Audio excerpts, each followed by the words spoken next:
The terminal buzzed with noise-rolling suitcases, intercoms announcing last calls, families huddled around gate screens, flight crews clicking by in polished shoes. But in one jarring instant, everything seemed to stop.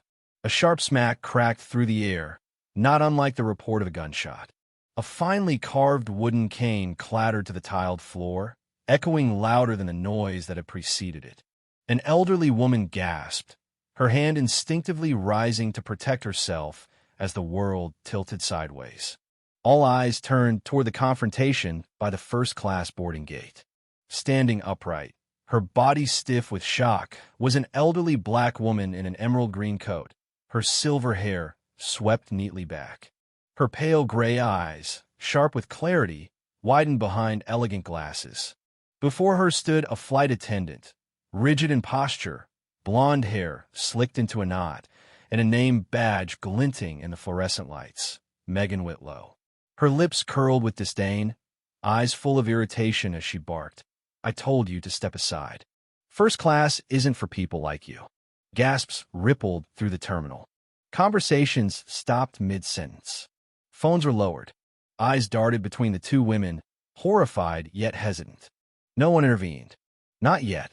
But the elderly woman whose name was Gloria Hamilton didn't flinch. She didn't scold. She didn't shout. Instead, she quietly bent down, retrieved her cane with careful dignity, and rose slowly, her movements deliberate. She looked Megan in the eye, not with rage, but with something deeper.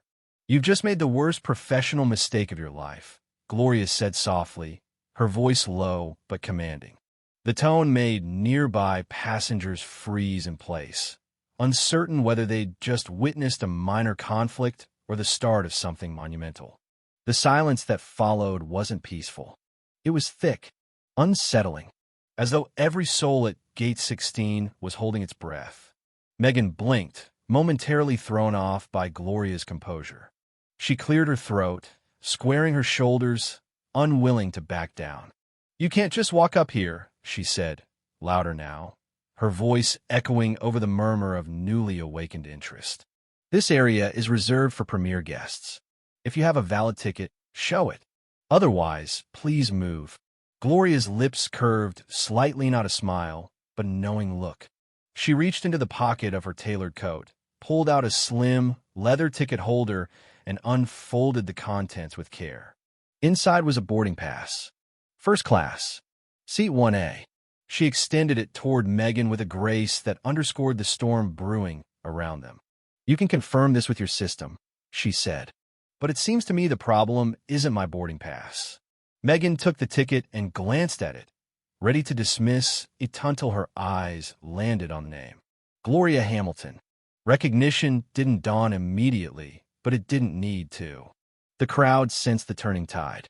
From a VIP lounge, a young man in a Navy suit, Cameron Reeves, a consultant with a keen eye for power dynamics, watched in silence, his phone held subtly at his waist, recording.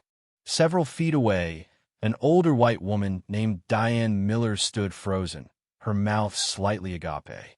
A few moments earlier, she'd asked Gloria where she got her coat.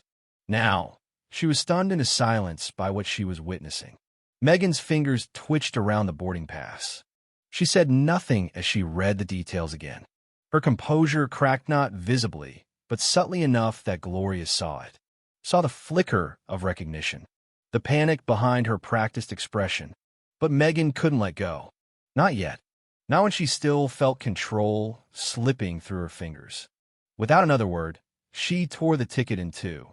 Gasps erupted like thunder. Shredded pieces drifted to the floor. Gloria looked down at them, her expression unchanged. "You need to leave, ma'am," Megan said, voice shrill now, bordering on unhinged. "You're causing a disruption. If you don't leave now, security will be called." "You might want to make that call yourself," Gloria replied, her tone cool. "Because you're going to need backup."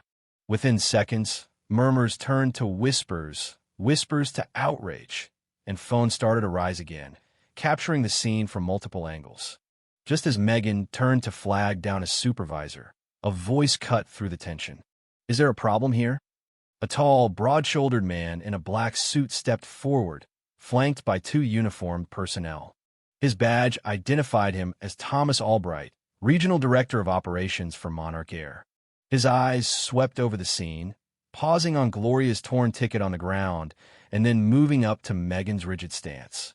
"Ms. Hamilton," he said, his tone shifting. He bowed his head slightly, the way one might to royalty. "I deeply apologize for this incident. Please allow me to personally escort you to your seat." Megan's head whipped around. "You know her?" Thomas turned slowly to face her. "Yes. Everyone in this company should. Gloria Hamilton is not just a passenger. She is the founder and chairwoman of Monarch Air's Diversity and Ethics Committee. She helped write the handbook you're supposed to follow." The color drained from Megan's face. "But," she stammered, "there must have been some mistake." "I didn't know." "That doesn't matter," Thomas said. "What matters is how you treated someone based on how they looked. You judged her before you even checked a boarding pass. You humiliated a woman with more integrity and more impact on this industry than most of us will ever hope to have." The surrounding passengers, silent until now, began to murmur more openly. Some applauded softly. Others simply stood still, stunned by the dramatic reversal. Gloria, meanwhile, remained composed. She nodded toward Thomas. "Let's not cause more of a scene," she said gently. "Please just have someone print my new boarding pass." As Thomas nodded and signaled for an agent, Megan looked like she might faint. But before she could slink away, Gloria turned back toward her, her voice calm but cutting. "I don't want your apology, Megan. I want you to ask yourself something." Megan looked up. Gloria continued. "Would you have treated me this way if I had been a white man in a suit?" Megan's lips parted. No sound came out. "That's the question you'll need to answer every day for the rest of your life." Later that day, a statement from Monarch Air trended on social media. An internal review had been launched. Megan was placed on immediate suspension pending a disciplinary hearing. Passenger videos went viral. Hashtags emerged overnight. But more importantly, an email from Gloria Hamilton was sent to the entire Monarch Air workforce, titled simply, "Reflections from Gate 16. In it, she didn't call for punishment. She called for change, for policy, for empathy. She wrote, "Bias is rarely loud. It's often dressed in politeness, hiding behind policy and procedure. It whispers rather than shouts, but cuts just as deep." Megan Monroe didn't lose her job immediately. Instead, she was required to complete an intensive 6-month cultural competency and anti-bias training program, developed and overseen by Gloria herself. She was removed from first-class rotations and placed in community flights, where she learned to serve passengers of every background, not from a place of pity, but with respect. The first time Megan saw Gloria again was at the closing ceremony for the training program. She approached, nervously, heart-pounding, palms sweating. "Ms. Hamilton," she said quietly, "I don't expect forgiveness, but I wanted to say, I'm not the same person I was at that gate, and I owe that to you." Gloria studied her for a long moment. Then she nodded. "Good. Then maybe this airline has a future after all." The story of Gate 16 remained etched in the company's memory, not because a powerful woman exposed discrimination, but because she chose to educate rather than destroy, to reform instead of retaliate. And in doing so, Gloria Hamilton reminded an entire industry that respect isn't about titles or appearances. It's about humanity. And sometimes a single moment of quiet dignity can bring an entire airport to a standstill and the world to its feet.